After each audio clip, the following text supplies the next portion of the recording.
وأشركائنا في مجلس التعاون الخليجي أن يساعدونا على الخروج من هذه الأزمة مثل ما نصحناهم وساعدونا في 2011 وقاموا بالمبادرة الخليجية.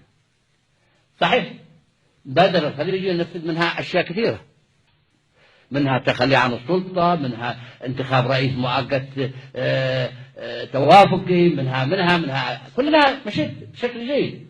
نتمنى عليهم أن يساهموا بإيقاف الحرب. سنكون شاكرين ومقدرين لإخواننا في مجلس التعاون الخليجي. قد يقول من يقول تودد من صالح إلى الخليج. أنا أتودد للسلام، وأنا أتحرك في اتجاه السلام. أنا مع السلام، أنا مع الأمن، أنا مع الاستقرار. السلام هو الأساس. فأتمنى أن إخواننا في مجلس التعاون الخليجي أن يساهموا معنا في هذه الفترة مثل ما